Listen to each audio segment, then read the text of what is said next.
Olá, tá começando o seu ponto de partida de sexta-feira. Seja muito bem-vindo. Eu sou Yasmin Reston e esse aqui ao meu lado é o nosso convidado, Pedro Doria. Como vai, senhora? Tudo certo, Pedro. A gente tá vivendo um momento inédito na história.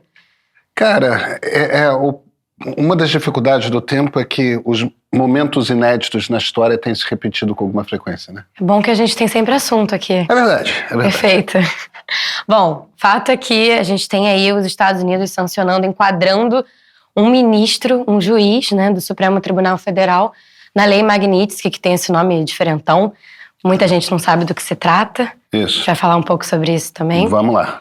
Mas tem também esse momento em que nos aproximamos, segundo você, segundo alguns vídeos que já têm aparecido aí no ponto de partida, não do julgamento, mas da condenação do ex-presidente Jair Bolsonaro e de outros generais militares aí da trama, envolvidos na trama golpista, quando a gente teve a nossa democracia ameaçada. TikTok, Pois é. TikTok. 3 batidinhas na porta. Vamos às perguntas? Vamos. Para lá.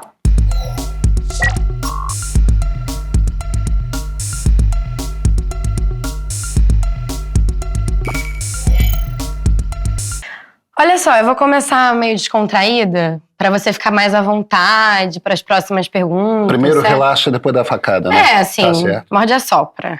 Uhum. Vou começar com o comentário do Arthur Varejão, e eu acho que super pertinente, quero muito saber a tua opinião, a tua avaliação. Ele diz o seguinte: a vida do Alexandre de Moraes vai piorar? Sim, ele estava no jogo do Corinthians essa noite. Ninguém sai melhor vendo ao vivo um time desse. De resto, segue o jogo. O que é pior, ser enquadrado na Lei Magnitsky ou ver um jogo do Corinthians ao vivo? Eu sou Flamengo, eu sempre me divirto assistindo jogos do Corinthians ao vivo. Cara... Modéstia à parte, eu não gosto, Yasmin, quando você traz o Flamengo à toa, porque aí tem aquela coisa assim... Eu não falei nada do Flamengo. É sim, mas... Dá uma emoção, né? E aí fica difícil ser modesto, né, cara? É uma luta que nós rubro-negros travamos diariamente. Não, mas tudo bem. E eu não quero... Entendeu? Esfregar essas coisas na cara dos outros. Não, mas a jurisdição do meio permite. Permite? Tá bom? Então tá bom. Isso aí tá dentro aí das 4 linhas. Mas vamos lá. O @tchausome, maravilhoso esse @, disse o seguinte: às vezes eu tenho a sensação de que o Trump tá em conluio com o Lula. Picanha mais barata, café de qualidade mais barato. Que afago é esse? O que tá acontecendo? Donald Trump acredita... Donald Trump é mercantilista. O mercantilismo é aquilo que era o sistema econômico que existia anterior ao capitalismo. A gente já tinha saído do feudalismo no Ocidente e começamos a fazer comércio e transformar o comércio na principal atividade econômica. Mas ainda existia no mercantilismo essa convicção de que comércio é um jogo de soma zero, ou seja, alguém sempre se ferra. A atividade econômica não é capaz de produzir riqueza. Ou seja, isso é uma coisa que começa a acontecer depois da industrialização, quando você começa a perceber que, de certa forma, você consegue produzir riqueza. Sim, agregar valor ao produto. Valor. Aliás, a expressão agregar valor quer dizer justamente isso. Você está corretíssima. Então, o Trump olha para comércio e olha para os últimos 30 anos, que são o período da globalização, do consenso de Washington, e a convicção que ele tem é de que os Estados Unidos saíram perdendo.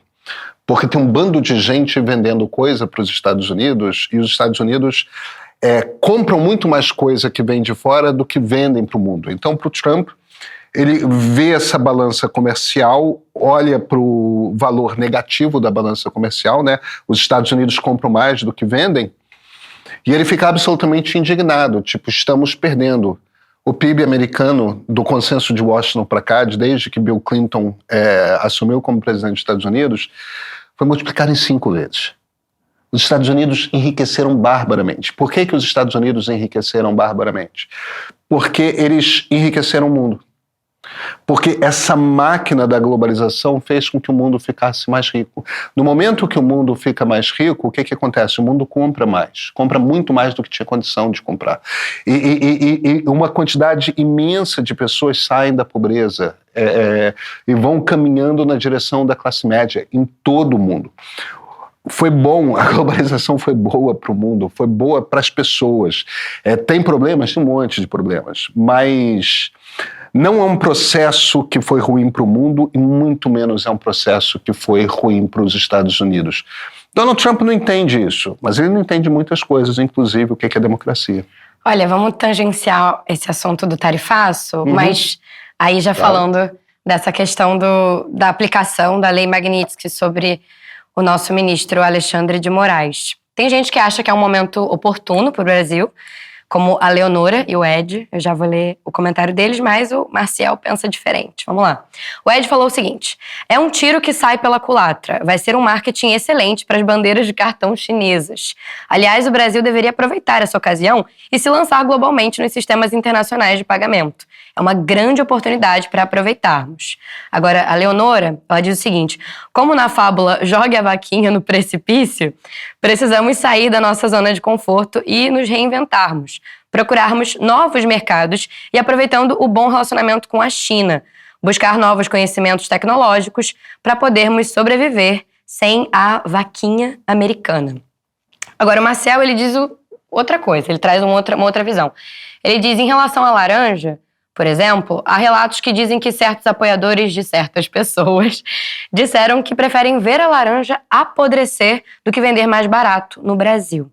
Igual ao boicote que fizeram no governo José Sarney, quando tínhamos que enfrentar fila para comprar um item de cada alimento. É um momento de oportunidade ou há riscos, há fraquezas?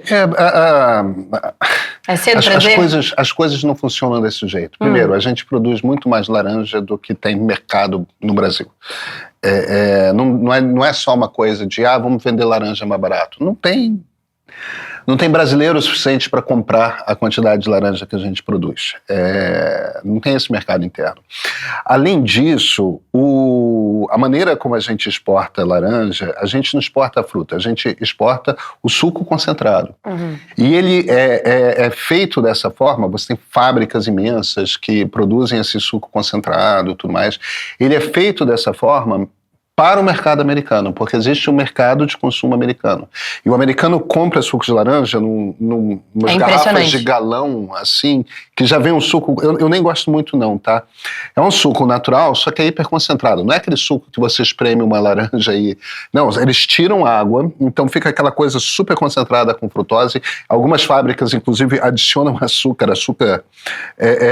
Como se já não fosse palatável pra caramba. Pois é uma coisa muito feita para o mercado americano. Então, que ninguém se iluda, não é bom. Agora, independentemente disso, já saiu a lista das exceções e o suco de laranja está na lista das exceções. O suco de laranja não vai ser sobretaxado. E, olha, eu estava fazendo contas ontem, usando o ChatGPT para o modelo mais avançado, que é o A3 Pro, para fazer justamente essas contas de qual é o impacto na importação brasileira. A gente ainda tem que ver qual é a regra geral, parece que café também vai ser excluído e tudo mais. Esse negócio pega 6,7% das nossas exportações, de todas as nossas exportações. O Brasil já diversifica muito sua exportação. Os Estados Unidos são responsáveis por 11% das nossas exportações e as tarifas vão tocar em 6,7%. Não é o agronegócio que vai se ferrar mais. O que mais vai se ferrar é a indústria, e indústria de máquinas principalmente. E, cara, isso não é uma boa notícia não, tá? Isso vai ser gente desempregada. Gente desempregada tem efeito no comércio, porque diminui a capacidade do brasileiro de comprar coisa. Não é necessariamente trivial você encontrar novos compradores. Você encontra, mas não encontra amanhã. Você encontra depois de meses, depois de anos. Então, o ponto que eu estou fazendo aqui é o seguinte: na verdade, o que os Estados Unidos estão fazendo a longo prazo é um tiro no próprio pé. Não nosso. É claro que a gente vai ter problemas, mas não somos nós que vamos ter problemas imensos. No fim das contas, o que os Estados Unidos estão falando é o seguinte: olha, o mercado americano está mais difícil e está se fechando, encontra em outros mercados. Então você vai aumentar a dependência da Europa em relação à China, da Europa em relação à América do Sul, América Latina, da Europa em relação à África. Você vai fazer com que o Brasil busque mais mercados na Europa, tá? Vai sair o acordo com o Mercosul, União Europeia. Você quer que o Brasil se entregue mais à China, você quer que o Brasil procure mais mercados na África, você quer que os africanos... No fim das contas, o ponto que eu estou fazendo os Estados Unidos estão se virando e falando para o mundo se virem aí. Daqui a 4 anos, quando Donald Trump sair do governo, o mundo vai precisar menos do mercado americano. É isso que ele vai gerar, entendeu? Vai ter um desencontro. Isso vale também para a coisa da Lei Magnitsky. No momento que ele começa a empregar a Lei Magnitsky, por exemplo... De maneira generalizada, generalizada, se juízes que estão fazendo julgamentos dentro de democracias podem ser expostos à Lei Magnitsky, um caso, o pessoal olha torto e fica preocupado, mas... Vamos ver o que está acontecendo. Pega 2 casos, pega 3 casos. Veja, o recado para o mundo é que os Estados Unidos não são confiáveis. A gente precisa de uma infraestrutura financeira, por exemplo, bandeiras de cartão de crédito, que não passem pelos Estados Unidos, sobre as quais os Estados Unidos não têm controle. Então você vai criando um incentivo, eu não digo uma bandeira de cartão de crédito chinesa, mas uma europeia, uma alemã. Você tem bandeiras europeias, que de repente pode começar a fazer sentido você começar a usar bandeiras europeias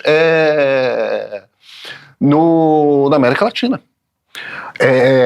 Pode-se usar uma bandeira chinesa? Também pode, claro. Sim. Que pode. Não sei se vai ser o caso.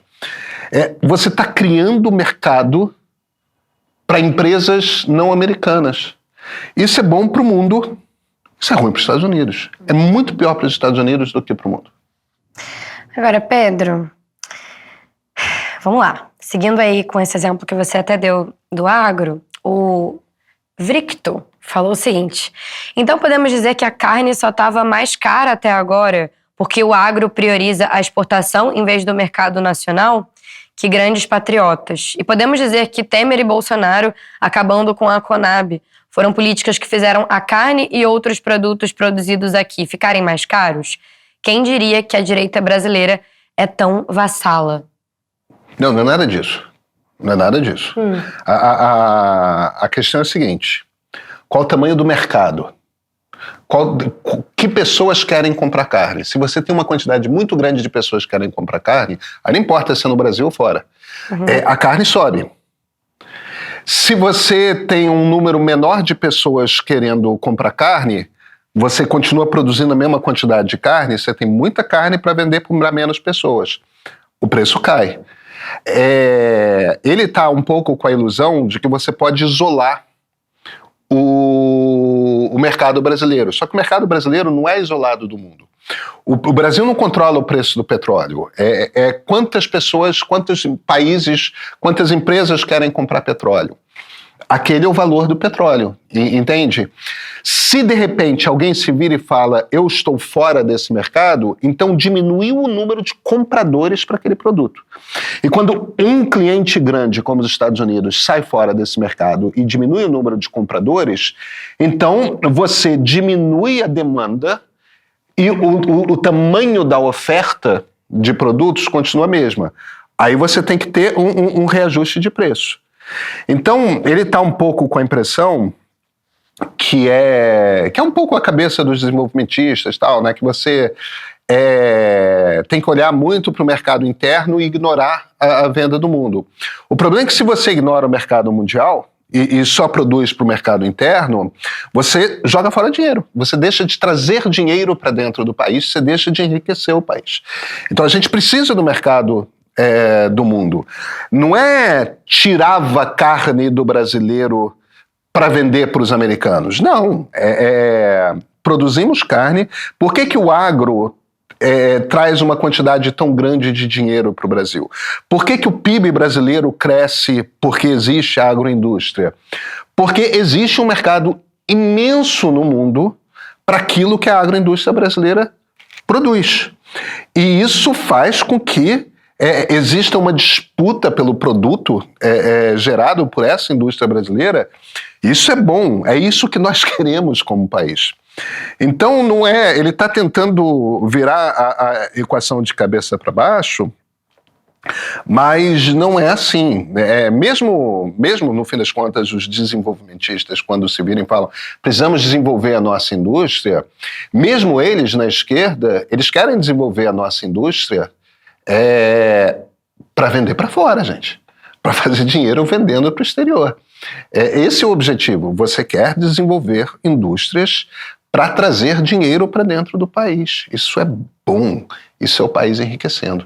Agora, Pedro, eu vi alguns comentários, eram vários, assim, não separei um específico, mas tinham alguns comentários que eu imagino que sejam de pessoas mais orientadas à esquerda, que estavam usando um argumento, assim, como se o Alexandre de Moraes estivesse se sacrificando pelo país ao, de certa maneira, aceitar essa imposição da lei Magnitsky. Enfim, o governo brasileiro já falou que vai encarar essa situação como também um ataque à soberania nacional.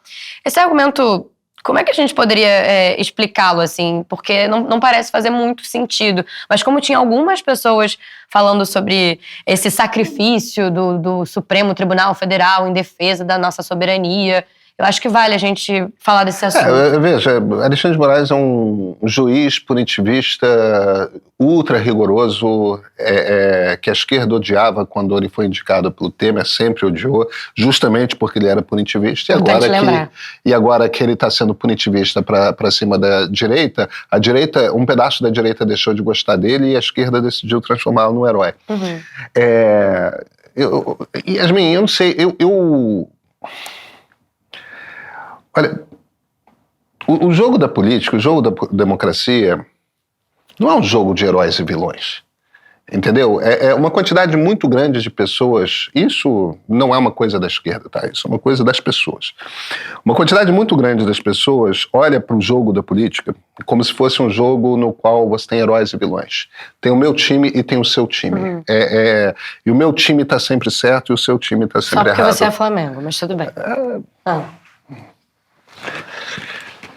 Você me obriga a ser imodesto. Cara, ficou até desconcentrado. Não posso falar de Flamengo, cara. Impressionante. Porque aí começa a tocar mais fundo. Mas assim, política no coração, também é né? paixão, assim como futebol também é paixão. Mas o problema é o seguinte: futebol não quer dizer nada. Okay. Entendeu? Eu gosto de futebol. Eu gosto quando o Flamengo ganha. Mas a vida de ninguém muda se o Flamengo ganha ou perde, ou se o Corinthians ganha ou perde.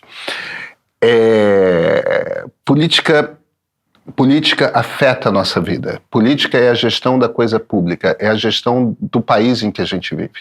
A gente precisa de infraestrutura, a gente precisa de produção de riqueza, porque isso tem impacto, a gente precisa de educação, a gente precisa de acesso à saúde, a gente precisa de segurança pública. Isso tem um efeito real em cima da nossa vida.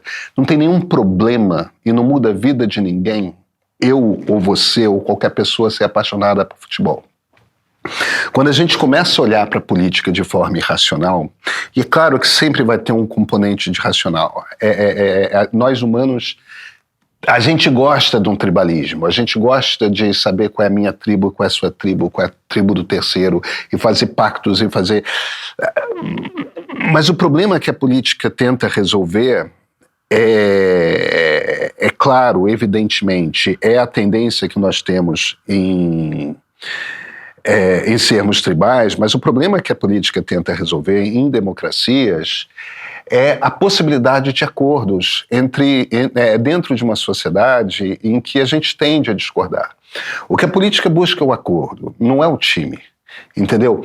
Quando você começa a olhar demais para o time, para quem é o meu herói e quem que é o meu vilão, você, na verdade, inibe a possibilidade de acordo. Se você olha para o outro lado, para as pessoas que têm discordâncias de você, e vê aquelas pessoas, essencialmente como pessoas que são inimigas que têm de ser combatidas, você elimina a possibilidade de acordo. E deixa eu te falar uma coisa, nós discordamos dentro da sociedade, nós nos inclinamos ideologicamente de formas distintas.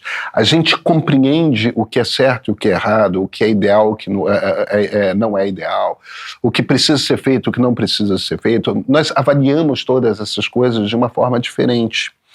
Existem discordâncias dentro da sociedade e essas discordâncias são naturais, porque é a nossa tendência humana discordarmos, lermos a realidade de formas diferentes. Em cima dos mesmos fatos, interpretá-los de uma forma diferente.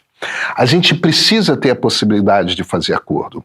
A gente precisa ter a possibilidade de olhar para o outro, aquela pessoa de quem nós discordamos, olhar com empatia, olhar com respeito e ter a capacidade de, respeitando a opinião da outra pessoa, sentar e buscar o meio termo. O problema dessa coisa do... É claro que nesse ambiente de polarização afetiva, que é diferente da polarização, tá? Essa polarização na qual a política vira uma forma de identidade. Se eu sou de esquerda, eu acredito em XYZ. Eu me visto de uma forma específica, isso, exatamente. Eu consumo determinado tipo de música. Se eu sou de direita... tem todo outro pacote, né? Quando você começa a tratar a política como time de futebol, que é isso que está acontecendo, a gente esgota as possibilidades de conexão dentro da comunidade, dentro da sociedade. A gente esgota as possibilidades de entendimento. A gente deixa de ser capaz de olhar para uma sociedade, olhar para uma identidade como a identidade de sermos brasileiros e perceber que nós temos muito em comum. Uhum. Entendeu? Nós dois podemos ser Flamengo e votarmos de uma forma distinta. Nós dois podemos ser corintianos e votarmos de uma forma distinta. Nós dois podemos ser brasileiros, querer o bem do país, querer o enriquecimento do país, e, no entanto, um é conservador, o outro é liberal, um terceiro é socialista, e tá tudo bem. A gente precisa ter a possibilidade de ter encontros. Cara, procurar simplificar um jogo desses como um jogo no qual temos heróis e temos vilões é o problema que a gente tem. A gente precisa escapar dessa armadilha. Pedro, aproveitando o ensejo, que a gente já está falando de... A gente está sempre falando de democracia, né? Claro. Mas, enfim, vamos lá. O Germano, ainda falando dessa questão da maneira como julga o nosso Supremo Tribunal Federal, ele queria perguntar o seguinte, ele falou que você enfatizou bastante na sexta passada que você é garantista, a gente falou sobre isso. Por outro lado, tem feito muitos vídeos dizendo que os generais e Bolsonaro devem e serão condenados, e também que os juízes estão sendo punitivistas. Explica melhor essa aparente divergência entre como você se define e o que almeja com esse processo? Tá, primeiro, eu conheço o processo. E eu não sou juiz. Eu posso ter uma opinião a respeito do processo. E o processo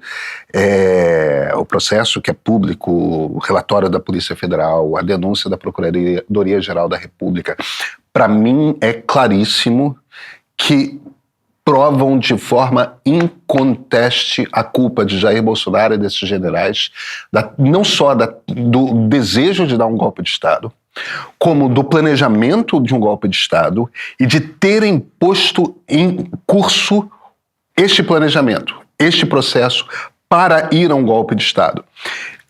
Poxa, mas ele só imprimiu 3 vezes e depois jogou fora. É mais do que isso. Eles trabalharam duro para convencer o alto comando das Forças Armadas, das 3 forças, a entrarem junto nesse processo. Eles puseram em prática, eles puseram em curso a tocaia do ministro Alexandre para prendê-lo e matá-lo. Eles incentivaram... produziram uma máquina de pressão sobre as Forças Armadas, sobre o Exército principalmente, na porta dos quartéis, de pressão. Eles organizaram aquilo como forma de pressão para que os generais de dentro, para que os militares dentro dos quartéis foram pressionados a tomar uma ação e que esses militares pressionassem o seu comando para tomar uma ação. Generais se envolveram nesse processo. Quer dizer, para mim está muito claro que eles puseram em marcha a tentativa de dar um golpe de Estado. E não conseguiram porque o alto comando do Exército, em essência, resistiu. Mas resistiu sob muita pressão. Então, a minha opinião, como cidadão, como jornalista que conhece o processo, é de que a prova é clara de que eles cometeram o crime pelo qual estão sendo julgados como réus. Então não é uma questão de punitivismo, não é uma questão de punitivismo. Provas processuais. Agora, por que eu digo que é punitivista? Porque eu realmente considero que alguém deve ser preso quando ele passa por um julgamento e a culpa dele é comprovada. Eu realmente acho que você deve pegar muito leve antes de sair retirando liberdades das pessoas que ainda não foram condenadas. Entendeu? Não é só a liberdade de ir e vir que é o que você perde quando você vai para a cadeia. A liberdade de expressão, a liberdade de se livre associar, ou seja, falar com quem você quiser. E aí, por exemplo, eu acho que as medidas cautelares contra o ex-presidente Jair Bolsonaro estão corretas, tá? Eu acho que a decisão da Alexandre de Moraes de botar a tornozeleira e de cercear o contato do Bolsonaro com o filho dele está correta. Por quê? Porque o filho dele está sendo financiado nos Estados Unidos para promover dentro dos Estados Unidos uma máquina política de pressão contra o judiciário brasileiro. Isso é absurdo, isso não pode. Agora, eu acho que tem erros imensos. Eu acho que eu acho absurdo você impor censura prévia ao monarca. A prisão do Felipe Martins está errada. Eles acusaram o Felipe Martins de ter tentado fugir para os Estados Unidos. Ele não foi para os Estados Unidos. Os dados que o Supremo tinha no momento daquela decisão estavam incorretos. De fato, o Felipe Martins estava listado para estar no avião com o ex-presidente Jair Bolsonaro quando ele foi para os Estados Unidos. O problema é que ele não foi. O dado estava errado. E demorou tempo demais para o Supremo reconhecer que estava errado naquele negócio. Então, eu acho que tem muitas ações do Alexandre de Moraes que são excessivamente draconianas. Entendeu? Ele cerceia direitos com muita facilidade. E isso me incomoda. Agora, ser garantista não é ser contra a justiça. Tem que ter um processo legal, tem que ser julgado, e quando condenado tá. Aí tem que tirar os direitos. Inclusive o direito de ir e vir. Mas podem ser outros direitos também. Então, a questão é o que você faz naquela fase do julgamento. Entendeu? O quanto que você se permite tirar direitos de pessoas enquanto elas ainda não foram condenadas. Eu acho que isso deveria ser uma mão muito leve. O ministro Alexandre de Moraes discorda. E não é o ministro Alexandre de Moraes. Isso um ponto que eu estou insistindo o tempo todo. A justiça brasileira é punitivista. A justiça brasileira é excessivamente punitivista. Isso não me parece ser o espírito da Constituição de 1988, mas é tal história, né? Em geral, as pessoas fazem essa discussão sobre punitivismo e garantismo muito na base do quem é o réu. Se o réu é aquela pessoa de quem eu não gosto, tá tudo bem. Se o réu é a pessoa de quem eu gosto, tá tudo mal. E aí, é aquela coisa do punitivismo, garantismo de ocasião. Tem uma hora ali, cara, que a gente tem que... eu aprendi uma coisa com a Lava Jato, sabe? E a minha experiência com a Lava Jato e a maneira como eu interpretei a Lava Jato durante o processo é que a gente devia tolerar cada vez menos abusos por parte de juízes. E com abuso, eu não estou dizendo que o juiz não tem o poder legal de fazer o que ele tem. Porque o Sérgio Moro tinha o poder legal, por exemplo, de sair prendendo pessoas para forçar essas pessoas, mesmo que essas pessoas não tivessem condenadas, para forçar essas pessoas a fazer delações. Ele tinha este poder. Assim como Alexandre de Moraes tem o poder de calar a boca do monarca. Isso é um poder legal. A legislação concede esse poder ao juiz. Ele tem esse poder. Eu só acho que o poder você deve usar, e eu saio desse processo todo do Brasil de 2013 para cá, cada vez mais convencido de que juízes deviam usar os poderes cautelares que eles têm com muita parcimônia. Com muita parcimônia. Presidentes da República deveriam usar seus poderes com muita parcimônia. Parlamentares deveriam usar seu poder com muita parcimônia. A gente devia usar o menos possível o poder que autoridades têm. Só porque você tem um poder não quer dizer que você deva usá-lo. Só porque é legal você fazer uma coisa não quer dizer que você deva fazer. E isso é uma das coisas, é muito engraçado que uma quantidade muito grande de pessoas leram um livro do Steven Levitsky, né, O Porquê as Democracias Morrem, e não percebem que uma das primeiras coisas que ele fala é justamente sobre esse cuidado de não usar o poder no limite. A gente no Brasil, e a gente em muitas democracias, está usando o poder no limite demais. Isso tudo posto, Jair Bolsonaro tentou dar um golpe de Estado. Perfeito.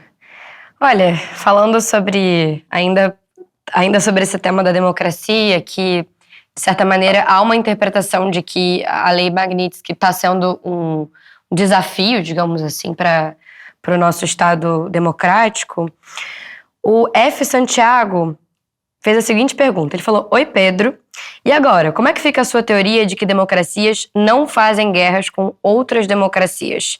Isso não é guerra, essa situação, né, de aplicação da Lei Magnitsky, do tarifácio, enfim? Ou um lado não é mais democrático? Isso não é uma guerra. Isso não é uma guerra. O exército americano não está invadindo o Brasil. Quando você diz guerra, então, nesse... É guerra! Mesmo? Guerra! Pegar em arma? Não, os Estados Unidos e o Brasil não estão em guerra. Entendi. Então, nesse caso, essa situação não colide, assim, de certa maneira, com essa tua afirmação? Não. Tá. Agora, os Estados Unidos é uma democracia em crise e em decadência, né? Bom, de certa maneira, ele também traz Sim, isso. mas uma coisa é uma coisa, outra coisa é outra coisa. O Brasil não está em guerra. Quando a gente fala que duas democracias não fazem guerras entre si, é porque duas democracias não fazem guerras entre si. Nunca aconteceu.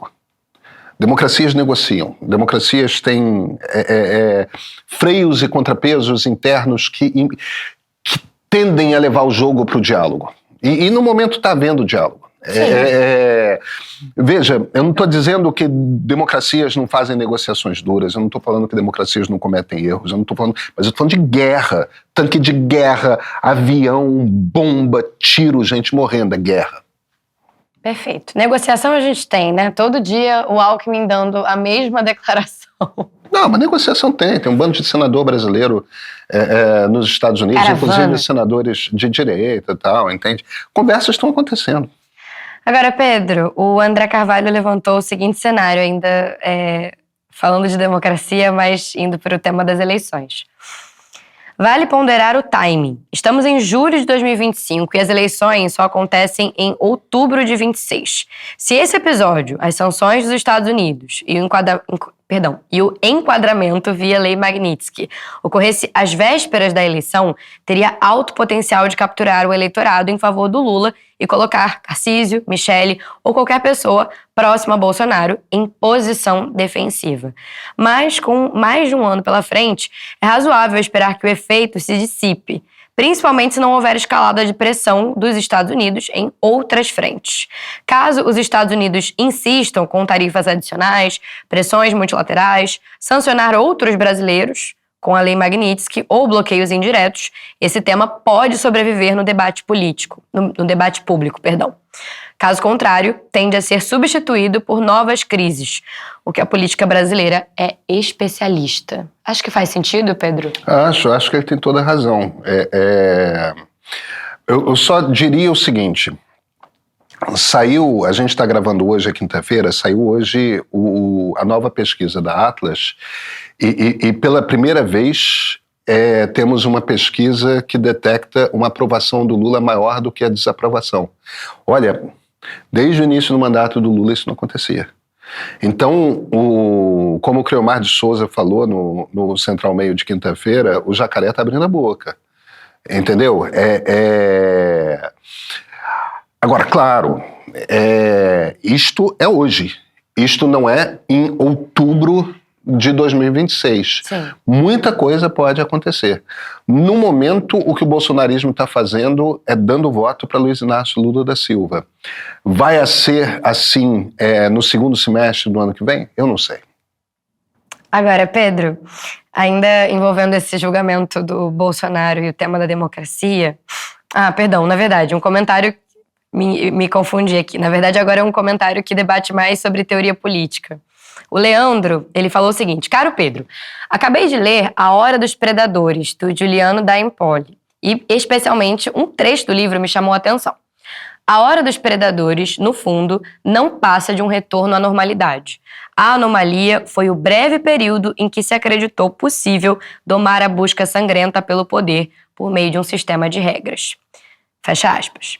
Inegável que, ao olharmos o atual quadro político mundial, nos deparamos com uma forte tensão entre liberdade e ordem, democracia e soberania, civilização e natureza humana. Será que a democracia liberal, tal qual a conhecemos, fundada na negociação, que a gente tanto falou hoje, na regra do jogo, na neutralização dos antagonismos, está com os dias contados?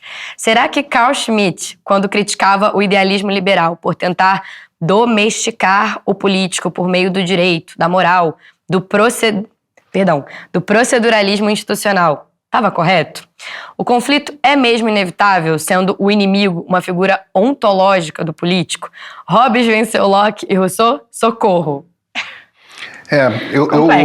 Vamos lá. Primeiro, eu ainda não li o livro novo do da Empoli. Eu gosto muito dos dois livros dele anteriores. Mas deixa eu pegar esse raciocínio aí que eu acho super interessante. Yasmin, aí é aquela coisa de eu tenho que começar dizendo que eu sou liberal.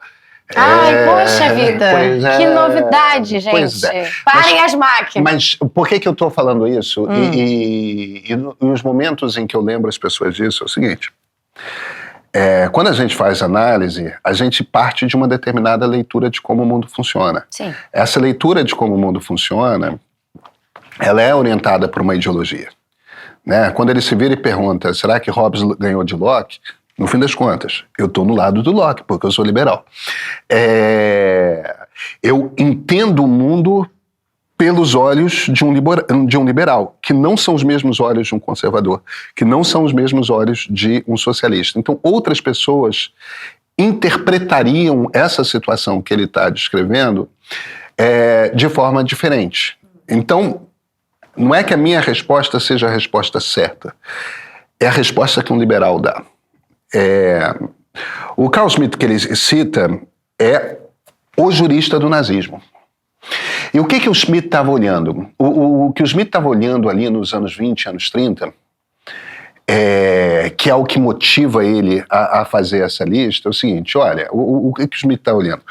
Ele está olhando para a democracia liberal, que no caso dele, a coisa para a qual ele estava olhando era a República de Weimar, que é aquela república muito fraca, e muito sem estrutura, que se instala na Alemanha depois da derrota na Primeira Guerra Mundial. Ele estava olhando para aquela república e falando: olha, esse troço não funciona. Esse regime que vocês estão falando, a democracia liberal, ela não fica de pé. Tá certo? Agora, não é só o Carl Schmitt que era nazista, ou não era nazista, mas constrói o ideário jurídico que vai ser o ideário jurídico do nazismo, e, portanto, aí ele vai ser nazista. Sim. Mas o nazismo, quando ele escreve esse tipo de coisa, ainda não existia, ainda não estava estruturado. Não é só ele que está falando. Os comunistas, com Lenin na Rússia, depois com Trotsky, com Stalin, eles estavam dizendo a mesma coisa. Olha, esse regime aí que vocês estão falando, a democracia liberal, ele não fica de pé, ele é um regime fraco. Ele, no fim das contas, fica tentando chegar a acordo, e quando você chega a desencontros fundamentais, não tem a possibilidade de acordo. Aí você vai criando um regime cada vez mais frágil, em que as pessoas ficam disputando, brigando, e nenhum acordo é chegado. O que tanto os comunistas quanto os fascistas, porque a turma do Mussolini estava falando a mesma coisa, o que eles estavam falando naquele momento ali era o seguinte: você precisa de alguém com punho forte. Você precisa de alguém que mande. De certa forma, essa é exatamente a crença que a turma do MAGA, do Donald Trump, tem. Entendeu? Você precisa de um punho forte. Você precisa de um homem forte. Você precisa de um autocrata. Você precisa de um autocrata. A turma do Bolsonaro está dizendo a mesma coisa. O que eles não viram? Porque, no fim das contas, isso é também o que o Marx não viu quando ele escreveu o Manifesto Comunista e depois o Capital. Isso bem antes, né? Um século antes, no século XIX. O que eles não viram é o seguinte: o que você tinha naquele momento do século XIX, no início do século XX, era uma democracia que era uma democracia oligárquica. Não era só no Brasil, aqui com a República Velha. A democracia era oligárquica em todo o mundo. Isso quer dizer o seguinte: não era todo mundo que podia votar. Na maior parte dos países, só homens podiam votar. Na maior parte dos países, só homens com um determinado tipo de posse podiam votar, entende? As democracias não percebiam, a maior parte das democracias não percebiam a necessidade de você, por exemplo, criar legislação trabalhista que desse garantia, certas garantias para os trabalhadores. Então você tinha um regime de laissez-faire que permitia, por exemplo, a donos de fábricas explorarem até a medula um operário. Inclusive crianças. Inclusive crianças. O que acontece a partir daí? Alguns países começam a mexer nisso mais cedo. Quais são os países que começam a mexer nisso mais cedo? São o Reino Unido, na verdade, na época, o Império Britânico, mas isso só dentro da Inglaterra, Gales e Escócia, não no resto do Império, e os Estados Unidos. O que o Theodore Roosevelt, nos Estados Unidos, no início do século XX, começa a fazer, começa, por exemplo, a ir atrás de monopólios, com a legislação antitruste, e começa a segurar o poder dos capitalistas que exploravam de forma generalizada tanto o mercado quanto seus trabalhadores. Você tem no Reino Unido o governo do David Lloyd George, que foi um primeiro ministro liberal muito importante, que ele começa a criar as bases da educação pública e do serviço público de saúde, de já criar um seguro obrigatório de saúde que pegasse todos os cidadãos. Você vai começando a criar nos Estados Unidos e no Reino Unido uma base de um sistema de bem-estar social, de garantias de dignidade para as pessoas. E aos poucos você vai começando a ampliar o colégio eleitoral, ou seja, quem tem poder de voto. O ponto aqui que eu estou chegando é o seguinte: por que os dois países que na situação da Segunda Guerra não são os países que se fascistizam ou não se comunistizam? Por que são Inglaterra e Estados Unidos? Porque são os países que começam a desoligarquizar as suas democracias primeiro. E eles mostram como que a democracia consegue se salvar e se tornar um regime mais forte, não porque, como dizia o Carl Schmitt, como diziam os comunistas, ela era fraca por permitir o diálogo. Como é que elas se fortalecem? Ampliando o número de pessoas que estão no diálogo. Quer dizer, é quando a democracia deixa de ser oligárquica e se torna mais democrática que ela fica mais forte.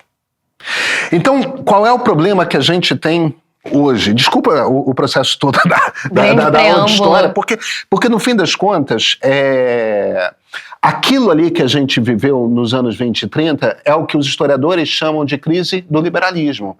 É liberalismo no sentido do liberalismo político, é liberalismo no sentido do liberalismo democrático, é liberalismo no sentido de democracia.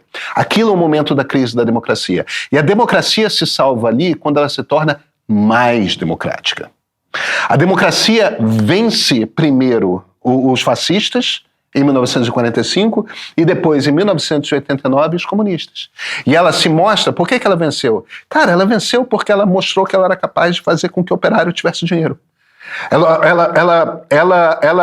Ela venceu os soviéticos porque ela mostrou que era capaz de criar, primeiro, fazer com que mais pessoas subissem em capacidade de renda e em qualidade de vida. Ela mostrou que ela era capaz de incluir cada vez mais gente no mundo. Aí quando a gente entra no período pós-União Soviética, aquele período espetacular, me permitam dizer, que nasce com o governo Clinton e com o governo Blair, cara, o que você tem é um enriquecimento generalizado do mundo. Como é que a China consegue crescer? Largando do modelo soviético e abraçando a economia de mercado. Se abrindo para o mercado internacional. Entende? Por quê? Porque aquele pedaço da economia do liberalismo funciona. Assim como o pedaço político do liberalismo, que é a democracia, também funciona. Isso os chineses não abriram. Isso os chineses não abraçaram. Então, qual é a solução anti-Trump? Qual é a solução anti-Bolsonaro? É entender que tem um pedaço da sociedade nas democracias que está excluído, entender que tem um pedaço da sociedade que está desesperançado, que não vê possibilidade de futuro, e encontrar quais são as políticas públicas que são necessárias para reintegrar essas pessoas à sociedade. Essas pessoas que estão perdidas no movimento MAGA, que estão perdidas no movimento bolsonarista, principalmente na classe média baixa, principalmente nas periferias urbanas, aqui nos Estados Unidos, na Europa, essas pessoas precisam ser tocadas por políticas de bem-estar social, precisam ser tocadas por políticas que tragam uma esperança para elas. Isso não... o processo é complicado porque tem um processo de... A gente não está mais na era industrial. Não é a fábrica cheia de operários que vai dar emprego para essas pessoas. A gente precisa redesenhar isso. Então, não, a democracia, ela é forte. Mas é um período difícil e ela precisa... A sua fortaleza está em trazer mais gente para dentro da tenda. É sempre isso. Teve um trecho de um dos pontos de partida dessa semana em que você disse que realmente a gente está num momento em que os poderes, aí falando de Brasil, mas enfim, se você quiser também trazer isso para uma perspectiva global, tá convidado.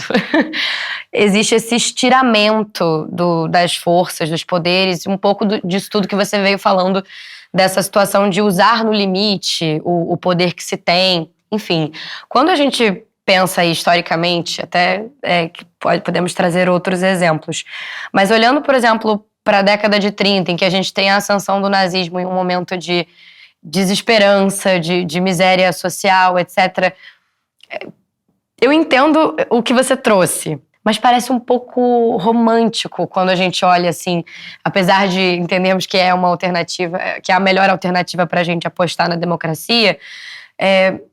Quando eu reparo assim nessa tua defesa, a partir do comentário do Leandro, né, do trecho do livro falando sobre a hora dos predadores, eu fico pensando se de fato os brasileiros conseguem acreditar nisso quando as coisas estão muito difíceis, assim. Não, isso é um problema, cara. Os americanos também, né, que não votaram no Trump. Isso é um problema, e veja, a gente não está imune a perder a nossa democracia. Os americanos não estão imunes a perderem a democracia deles. Democracia é uma coisa que nasce da convicção das pessoas de que a democracia é o melhor. Se a sociedade começa a deixar de acreditar que a democracia é a melhor, isso vai embora. A gente perde, a gente volta a ser uma ditadura. E existe uma pressão hoje como nunca houve para que o Brasil se torne uma ditadura. Então, a gente escapou do movimento do Bolsonaro, mas não custa lembrar que em 1954, 55, a gente escapou de tentativas de golpe de Estado primeiro com o suicídio do Getúlio, depois com um marechal, que foi o Lott, que decidiu fazer frente aos outros militares, mas a pressão continuou lá. A gente teve mais uma tentativa em Aragaças, a gente teve mais uma tentativa em 61, quando eles recusaram a dar posse ao Jango, e o Tancredo conseguiu criar um pacto ali, e 64 caiu. Então, a gente pode estar num momento em que teve uma primeira tentativa, vai ter uma segunda, vai ter uma terceira, e a quarta cai. A gente não está fora de risco. Agora, a questão é a seguinte: o problema que motiva isso é um problema complexo, que é um problema de transformação econômica. Não é trivial para o Brasil, que não conseguiu resolver o problema da educação pública e, portanto, que tem uma quantidade de brasileiros com uma educação de alta sofisticação, né?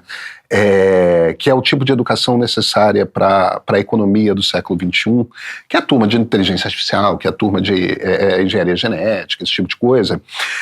Num ambiente assim, a gente já não tem gente o suficiente para trabalhar nessas indústrias, porque não resolvemos nos últimos 20 anos o problema da educação, que era o problema mais importante, cara, que nós liberais falamos, olha, foco na educação, foco na educação, foco na educação. Como fizeram os tigres asiáticos, né? Houve uma escolha de não focar na educação primária, da educação de base. E houve uma escolha de focar na educação superior sem criar educação superior de qualidade, entendeu? Espalhar um monte de universidade de quinta pelo país. Mas tudo bem. Aconteceu, a gente ainda tem um futuro para olhar. Cara, a questão fundamental é o seguinte: o motivo da crise é um motivo complexo. Não está claro qual é a sua solução. A ilusão que os não-democratas oferecem é o seguinte: a gente resolve isso com força. A gente resolve isso com alguém que tem muita convicção, entendeu? Então bota o líder certo e esse troço vai ser resolvido. Não resolve assim. Você resolve problemas complexos juntando muita gente para conversar. É difícil gerenciar essa conversa? É. Mas essa é a proposta da democracia.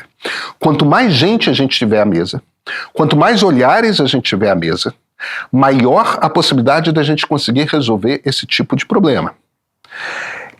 No fim das contas, do ponto de vista racional, se você se vira e fala, é romântico democracia. Não, não é uma questão de que é romântico. É uma questão de que é mais eficiente. Quanto mais cérebro você bota na mesa, disposto a ouvir as observações do outro, melhor você primeiro faz o diagnóstico do problema, porque você tem vários olhares. E a partir daí, maiores as possibilidades de você chegar a soluções que de fato funcionem. Mais cabeças, mais capacitadas, trazem respostas melhores do que uma única pessoa pela sua vontade. O que os americanos têm hoje com o Donald Trump é um sujeito fazendo o que quer. Isso não resolve. Isso não resolve. Porque ele não é um engenheiro nuclear, ele não é um engenheiro genético, ele não é um especialista em inteligência artificial, ele não é um cientista político, ele não é um sociólogo. A quantidade de coisas que Donald Trump ignora é imensa. E não porque ele é um aspirante a tirano. Porque ele é um ser humano. A quantidade de coisas que eu ignoro é imensa. A quantidade de coisas que você ignora é imensa. Por isso que a gente precisa de muita gente. Por isso que a ideia de universidade e de uma universidade plural, coisa que nós perdemos, porque hoje, principalmente nas humanidades, só tem gente de esquerda nas universidades, tem cada vez menos pessoas de direita. A gente perder o pluralismo, a gente deixar de acreditar no pluralismo, é abrir mão da única maneira que desde o iluminismo nós sabemos, na verdade desde a Renascença, mas no iluminismo houve a convicção disso. Desde o iluminismo a gente sabe que a maneira de você resolver questões complexas é pelo método do debate, da conversa, de prestar atenção em dados, de nunca perder os dados e tentar trabalhar conjuntamente na interpretação daqueles dados. O processo democrático nos leva a isso. O processo democrático é mais eficiente não porque seja romântico, não porque seja bonitinho, vamos todos nos entender. É porque só você junta os melhores cérebros e segue um processo racional. Você não se entrega para os desejos de alguém que tem poder demais concentrado nas próprias mãos. Perfeito, Pedro. Obrigada pelo seu tempo. Falei demais, desculpa. Falou nada. Dessa vez eu até concordei com você acredita? É incrível, é raro. Olha só, impressionante. Tá ótimo, de certa forma o que a gente faz aqui é abrir o diálogo, né? Sempre. Perfeito, quem quiser um pouquinho mais pode assinar o Meio Premium. Sempre. Aliás, na edição de amanhã do Meio Premium, eu entrevistei o cara que inventou a Lei Magnitsky. Olha e ele só. tá zangadíssimo. Pô, esse spoiler aí já... Vou encerrar. Chega? Não, deixa aí. Aí só quem quiser assina. Um beijo, um queijo e até semana que vem. Até.